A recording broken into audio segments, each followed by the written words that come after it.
What's up, guys? So can you guess where I'm back at? So we have a follow-up tour coming today with Justin Rhodes and family, and we're gonna be following him around the farm, kind of seeing what's expanding around here, what's new. I can tell you right now, I've seen a side-by-side. The animals have moved further away from the house, greenhouses, all types of exciting stuff. So you guys ready for this? Hold tight.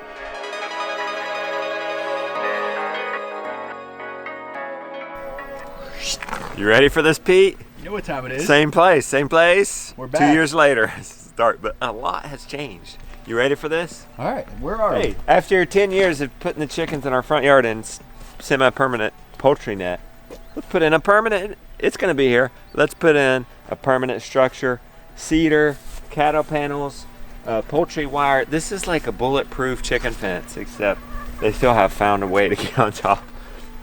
And manure on, that's because we have chicks, we need to clip their wings. You gotta clip chicks' wings several times before they grow up, because the wings grow back. Now, Justin, we forgot the most important part. Yeah. Where are we? How big's the site? How long you been here? Give us some back history. This is near Asheville, North Carolina. My kids are 5th generation on this farm, so we've been here a long time. We love the beautiful mountains of North Carolina, and this is 75 full acres we're using. You're gonna get a tour about 8-ish acres. The rest is in forest. We're gonna start utilizing that more with pigs soon, going pro with pigs. But for now, on the homestead level, about eight acres. In here, we've got a mobile chickshaw. This is my chickshaw mini-me. We move this around, and they're on deep bedding. Guys, if you're gonna have chickens in one spot, give them deep bedding. It's not that hard. Give them some wood chips, leaves. If you can't find anything free, wood shavings at Tractor Supply, because then that's this carbonaceous diaper, as Joel calls it. It absorbs this manure, but they also turn it and it turns into compost. And put your chickens next to your garden. Why? Because the chickens, like I said, are on deep bedding making compost. That feeds the garden, and the garden, these is spent, this is lettuce that is bolted. The garden feeds the chickens. But while we're at the garden, raised beds. This has been game changer. Rebecca wanted to. Pete, when you were here last, 2 years ago, don't you remember this was flooding? This is a flood area. This is the valley. We were digging a ditch. We were digging to let the water out. Yeah. We were digging a ditch. So how do you solve that problem? Raised beds. And now this has been so easy. You just barely bend over to tend it. They look good. And what I've done here this year is different. Is last year we just put silage tarp on it, and you just do what you can. And we still use silage tarp after the beds were done to kill off the rest of the stuff. Let the worms eat it. But then we pulled the silage tarp and planted this beautiful cover crop. And I'm really liking that. I'm liking the look of this. And in the spring we'll just chop it and then just hoe it in. We might make a contraption, a chicken tractor, that fits right on top of these 4x8s. That's my ultimate goal here. And you just take a few of the chickens and let them till it for you. And then we've been using a lot of grass clippings for our mulch. Been liking that this year. Oh, and you come at the wrong time, but container gardens. Right on top of the railing. I could, if this was all I had, I could max out this whole railing with container gardens, have my 40 chickens, have my 6 raised beds, my persimmon tree, strawberries, and this is 1,300 square feet. This is 3% of an acre. So, and you know, right behind Pete is a strip for herbs. So that's our 13. This is front yard homesteading. Get the chickens, get the gardens out of the backyard, put them front and center. Why would I mow this? Put the chicken, and why? I want the chickens in the garden out here because I visit them the most. You shut chickens up at night, you let them out in the morning. That's 2 visits. That's over 700 visits a year. Put them right outside your window if you can, like right up next to your door, because they get visited so many times. So zone 1.5-ish, we're putting in a high tunnel. A little late on it this year, but we would have hardy winter crops in here. We'd have spinach, lettuce, Swiss chard, cabbages. These things you can, if you grow them to maturity by this time, by late fall, they will stay and be just fine all winter long. It doesn't matter if you're in Maine, as long as they're covered. So so we'll have plants in this one. And look, our door's right there. We're that crazy. Like, we greenhouse in our front yard because we value our food growing more than like aesthetics, which actually it doesn't. I mean, it looks terrible now and it's under construction, but it's actually going to look pretty good. Like, my front yard with the chickens and the gardens actually looks pretty good. So. Oh, we got some persimmons. Okay. So now we're in like zone 2-ish. This is crop gardenish. And this year we wanted a winter garden, so we just used low tunnels. Our high tunnels weren't ready. And we've done this for years, and anybody can start with this. This is 1/2-inch conduit wire with a pole bender bent over. And look, we did it perfect. We got our kale to size, and just covering it with this Agribon will keep it protected. It protects it from frost. If it's gonna snow, we'll put plastic. You get a 10-foot wide piece of plastic strip and put it on there, because this Agribon is kind of, you know, it rips easy. It's not made for holding a big load, but it is made for keeping frost off.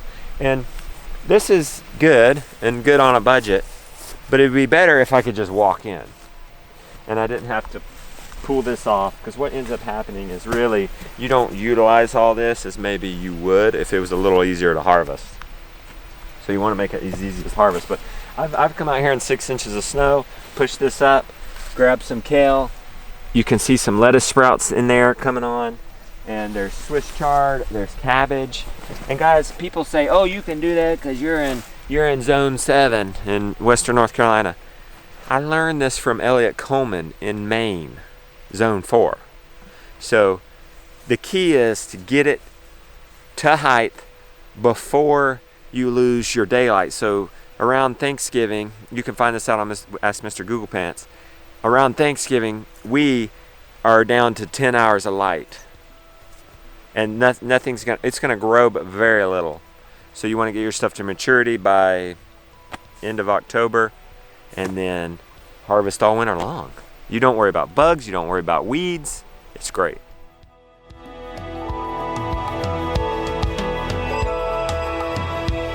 All right, we got the beautiful one here too now. Hey, nice to see you again. You're back. That's right. Should we tell them about what's in the oven, or are we saving that for later? No, everybody knows, right? The cat's out of the bag. Cat's out of the bag. It's kind of hard. Snowball, we're calling him Snowball Yes, for right now. his name is Snowball. We have no name for him. So we've been doing silage tarps, I think, since you left. Casey talked me into it. I was leery of using plastic, but it's so amazing because when you're done, you just put the plastic over it, and it kills any of the remaining vegetation. When I pulled the silage off for the first time, and I saw all the worm castings and worms, I was like, I'm sold. And you know, the way we make up for that, you know, the environmental impact is that because this enables us to grow more food, and one, not use a machine, we don't have to till, we can just use this, one. And two, if we can grow more food, that's less trucks having to carry our food from California to North Carolina. So I think it's balancing out just fine. And this lasts for ever. Yeah, we got patches because you know, a cow will get out and jump on it, a dog will claw it, but a chiddler will come cut it. But we not this one. No, not me. Not that one. And but we patch it. So this is the high tunnel. I showed you the high tunnel. Let's say we would have put the garden in that high tunnel up there. Then this year, this high tunnel would receive chickens. There will be deep mulch in here. We're just setting it up, so the deep mulch is not in here yet. I'm letting them get the grains. But this is a Salatin-inspired system where the chickens are in the high tunnel, staying warm, moving around, laying more eggs because they're more comfortable. And there's mulch in here, wood chips. And then in the spring, when the chickens can then go back out behind the cows, stir the fly larvae, do that whole thing, service the cows, we pull them out and plant heat-loving crops like tomatoes and cucumbers in Peppers, here. green beans. This is my excitement. But I spent all day yesterday fortifying this. We did a 2-foot retainer wall for the mulch, and then we could keep butterflies in here, guys. I did cattle panel. And my favorite from the vlogs, we could keep parakeets in here. Parakeets. I was like parakeets. We're gonna have a parakeet farm. That's how bulletproof I made this. Why? Because if my protein, chickens and eggs, get out and eat her plants, I'm in big trouble. Will not be happy. I'm in big trouble. So we got to keep my precious animals off the garden, or I'm gonna be in big trouble. So no electric fencing needed in this one. No. Nice. And And what's cool is once we predator proof it, proof it around the bottoms, we don't even really need a coop in here. And I think I might keep the coop. They get in at night and lay half their manure load, and I'll just move the coop around to kind of get the manure load spreaded throughout. But you might want to see this, Pete, because we just pulled it off the field. We follow the cows, 3 days behind the cows with this chickshaw. And we changed it up so you can move it by hand, or if you have a big move, you can hook it to Sally and just go. And that's been really big, and we've been able to keep our chickens in the same net that we keep our cows, our sheep, and so our chicken. They all go through the same netting system out in the field, and so it's been really neat to be able to keep 3 species in just one system. where'd you figure out how to build this? I just experience.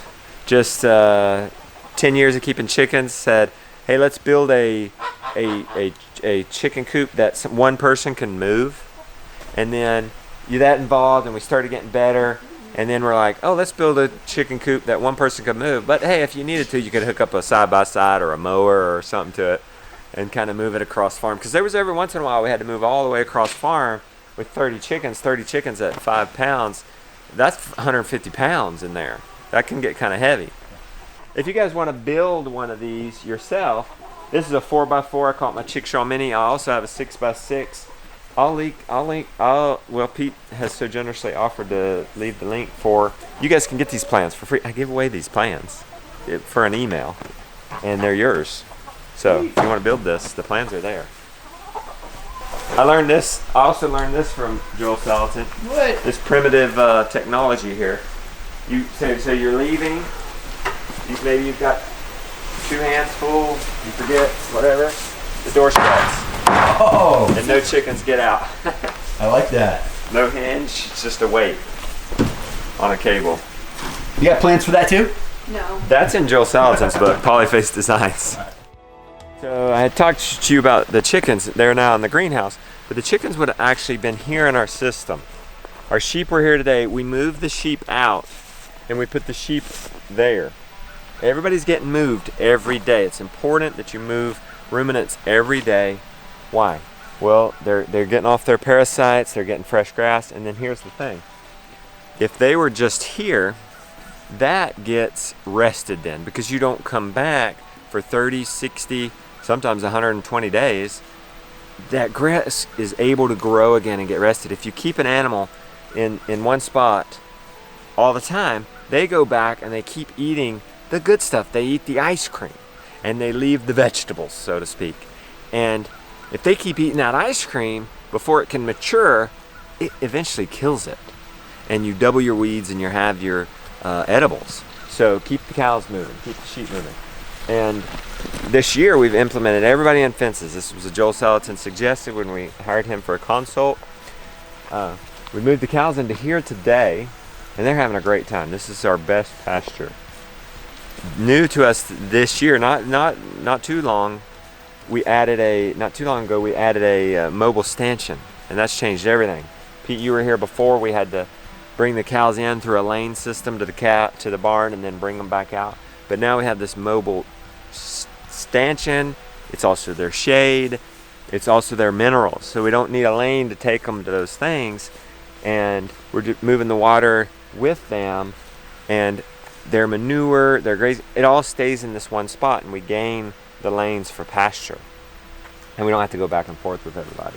And right behind the cows is the sheep. Guys, I would not, as soon as you can, if you've got a cow, get some sheep. It's a wonderful relationship in so many ways, because the cows are right here, the sheep are here. Sheep eat different things than the cows. So our cows are our centerpiece. We value them for our beef, the dairy, and so they're our priority, and everything else works around the cow, so we let the cow have the choice grass. Then we move in the sheep, who are less picky and eat what the cows won't eat, and we're just raising them for the meat, so it doesn't have to be as rich of a grass as if you're raising cows for milk. And you bring the sheep in. So the cows were here this morning. We moved them over here. The sheep come in, but the sheep also eat the cow parasites. If the cows left any parasites, the sheep eat it and it dies in their system. And if there were any sheep parasites left over that some survived the 60 days, the cows will eat them and it dies in their system. So they're parasite vacuums for each other. Look, we've also gotten them used to us by feeding them alfalfa, and they think we've got them a treat. Is this Belle right here, Rebecca? Come pet Belle, if you can. Belle. Yeah. See if you can pet Belle. Is this off? It is off. She's like, oh, you don't have a treat. The shepherdess here has tamed all these sheep. They're kind of my sheep. Those are your babies? I don't know why they're mine. They're just, I guess, because I'm the one who wanted sheep. You claim them, huh? So when we got them, oh, hey, we got some action back there. That's Ryder and the Ram Nacho. Yeah. They're getting frisky back there. Another. We just put the Ram in with Oh yeah, him, he's so limping because he's so busy. He's been very busy with the ladies. Another cool thing about this system is we're now doing nets for everybody, so we don't need perimeter fences either. And we're gradually pulling away our perimeter fences. Like if you pan over here, this used to have a perimeter fence. It was hard to keep the wire up constantly. We just pull this up and just mow. We don't have to string trim under any of those, and it just keeps it looking really nice. And then you're just moving one net a day. You're moving one net system a day. So we pull up this old net. That's tomorrow's net. So we'll move the cows into it. Sheep go into here, and then chickens then would have come into here. Why are you laughing at me? Poor Nacho. He's so tired. She's goofing off in frame. Come on, you're supposed to goof off I'm off watching frame. my sheep. I'm taking pleasure in my sheep. I at least thought you were laughing at what I was your saying. joke. I'm You sorry. weren't even laughing at me. You weren't even paying no attention. Okay. Thought you were laughing at me geeking out on this. No. Okay. And then the water. We only move one waterer, so we learned that you fill the cow's water up, make sure it stays full with an automatic waterer, and then you can leave that waterer. The sheep use that waterer, and then even the chickens. We got a little stool for the chickens to get up on and eat that water. So you're only moving one waterer a day, one fence system a day, but 3 species on the same land. Another benefit, I was saying, if you're gonna have a family cow, get you a family sheep, because right here we have mama and then we have calf. So they're together right now, and they're gonna be together all day. But this afternoon, Jonah will come out here and herd that little calf in with the sheep. Why? Why? Well, if the calf can't get to mama all night, that milk builds up, and we can harvest that milk in the morning. That's what you call calf sharing. So the calf gets the milk during the day, we get the morning milk, we get the overnight milk. And it's not too stressful. Before we had to put the calf in the stall or whatever, but calf is right here, mom can see her, and it's so low stress and so easy to separate her from mom in this way.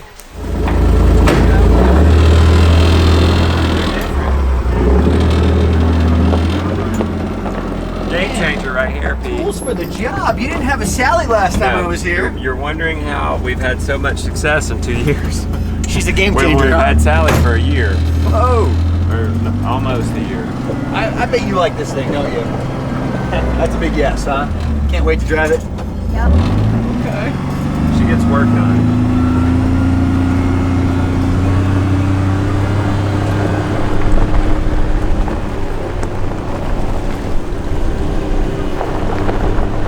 Pete, this is the start of our market farm right here. We've got a boar and will be a sow. She's a gilt right now. We're running up this new section. Well, it's not new. We've had this in the land, but we're gonna then start turning this into pasture. We need more pasture. So we're using pigs. You'll see it better over at our other pigs. So I'll talk about that in a minute. But these guys, we're going to get them 2 more sows and start a pig business. Why? Because we have so much forest. We can homestead on 8 acres, grow all of our own food, but then become a market farm. We need some more land, and the only land we have is forested. Pigs love that. So this is the start of our profession. We're going pro farming. Permaculture pigs? Yep. Pigs for everyone. Ooh. Gonna start selling feeders maybe, and maybe some cuts. We'll see.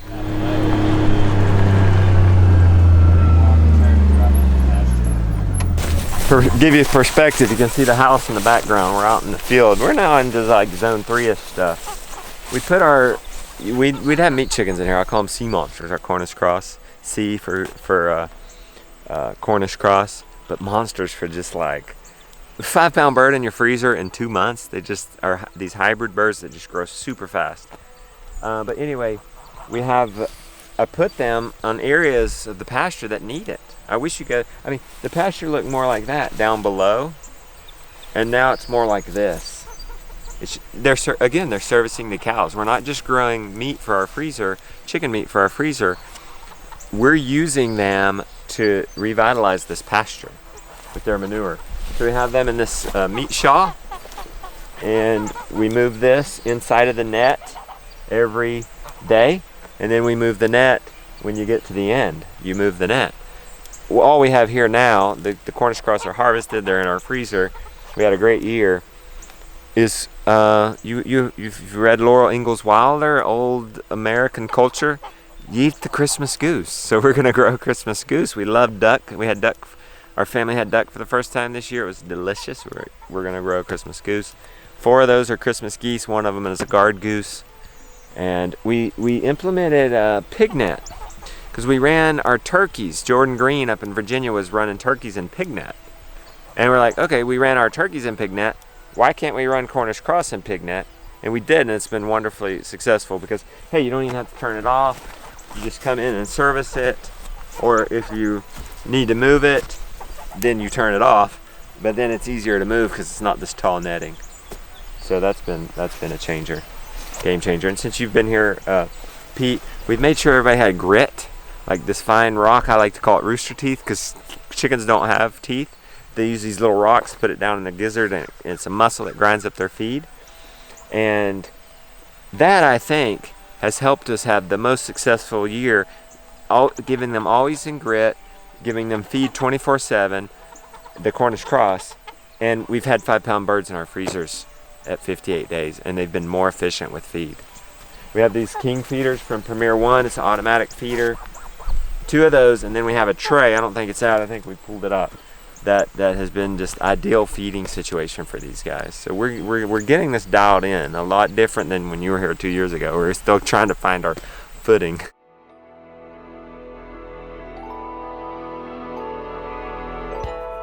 I don't know. Well, 2 years ago, Pete, where we're walking, we wouldn't be able to walk right here. This was unpenetrable forest.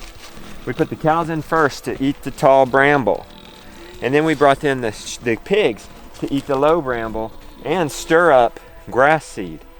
And then we could come in, we hired a crew to then come in and cut less desirable trees. And now we have this beautiful silvo-pasture. The cows are more comfortable in here. We're foresting our pastures, pasturing our forests, and we're using the pigs to, look, bring up grass.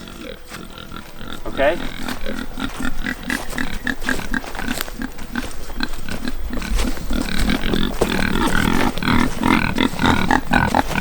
These are a couple of feeder pigs. I guess you're going to have some entertainment while I talk. He's going to be trying to ride these pigs. We have a couple of feeder pigs. They're coming in to this, what was, recovering forest. Now, so there's nothing here to eat for the cows. Okay? Maybe a little bit of grass. Well, pigs are stirring it up. They're tilling. They naturally want to do that. They have these amazing snouts that are just little plows. And they're tilling, they're manuring, and they're ready for a move. So tomorrow we will move them out, and then we come by and sow some seed in here, a pasture mix. And if you want to, we'll follow down here and I'll show you what happens after they leave. After the pigs leave, we've sown seed. We put down some organic straw, or you could do some unsprayed hay. You need to get organic straw because conventional straw, it's going to be heavily pesticide, herbicided. That's just not good for your land. So we had the organic straw and the seeds. And then what happens, Pete, over time is, look, this is where they were, I don't know, several weeks ago. And look at the grass coming up. Now the cows have something to eat. Everything's working together. So it's not just this pigs over here, cows over here. The pigs are clearing, the pigs are feeding the cows, and the cows are feeding the pigs. How? Because the pigs are stirring up ancient grass seed. We're also throwing in grass seed and growing grass for the cows. And then the pigs, when we milk that cow, and then every week we do a cream separation. It takes 5 gallons of milk to get 1 quart of cream. So what do we do with the rest of that? Bacon and sausage. So cows feed the pigs, pigs feed the cows. All right, so some things have changed here a little bit on this tour, Justin. I mean, Yeah. you've got side-by-sides, you've expanded away from that kind of smaller zone out into the woods. Let's talk about, like the long-term goals and stuff here. Anything changed for you? Where are you guys heading out here? Well, 2 years ago, when you were here, it rained 80 inches that year. We were just getting started, bringing back our homestead after getting back from the Great American Farm Tour. It was wet. It wasn't even giving us a break during the day. And I think I was probably looking pretty miserable. I don't know why you asked me this, but I tell this story all the time. You said to me, "Why do you do this?" And I had to think about it for a minute. And I'm like, yeah, good question. I think I said that to you. Good question. Why do I do this? Because it wasn't for kicks and giggles at that moment. And I had to think about it. And I finally said to you, I do this for my grandchildren. Because what I did on that rainy day, whether I wanted to or not, whether it was beautiful or nice or easy, or whether I was sick or in good health, because I was out there moving an animal, or the way we're doing this regenerative farming thing here on our homestead, it's making it a better place. So whatever we did that day is going to be better for my children and then my grandchildren. And so I think what's happened, and what happens to a lot of people, is when they first get started, and that was happening to me, I experienced it, it's just an overwhelming thing to try to grow most of our own food. It's a big health issue for us. We can't buy this quality of food anywhere, in the store, at the farmer's market, so we've got to grow it. So we have a big health motivational there. So it was this getting everything on the ground, get going, but this is what I like to tell people, and what I was eventually telling myself, is just make 1% change. Just be consistent and if you make 1% improvement every day, you've doubled down in like 72 days, because it compounds. And 1% is not intimidating. Just do one thing to improve your farm. Here I am, we've got our cows in nets now, and that's super smooth, but we didn't. When you were here 2 years ago, we were making one step in that direction, whether we knew it or not, because we were just always trying to improve. So where are we going is continually getting better, continually saying, how can we smoothify this? How can we make it 1% better? We've got our system. We've got our cows, we've got our pigs, we've got our lambs. There's not much more animals we want to do. So now it's just smoothifying those things and being content with those things, and not having to have 120 things, but saying, you know what, you can't buy clean meat in the store or at the farmer's market, so let's grow clean meat. You can buy good, clean, organic produce, nice, raw cheddar cheese, but you cannot buy A2 grass-fed milk. You cannot buy 100% grass-fed lamb. You cannot buy organic pastured pork. So we focus on those things, and we are getting into breeding stock so that our grandchildren have breeding stock that thrive on this land. So we will go through the hard times of some of our breeding stock won't perform here without inputs, and we're not going to give them the inputs. They're going to thrive, and the ones that thrive we breed, and those are the ones that our grandchildren and great grandchildren enjoy, because they naturally thrive here. And that's what we're going. I'd like to think I'm a good dad, but I know I'm gonna be a great granddad. And I'm not even a grandpa yet, so that's what I'm aiming for. Thinking about making this land a better place for my grandchildren.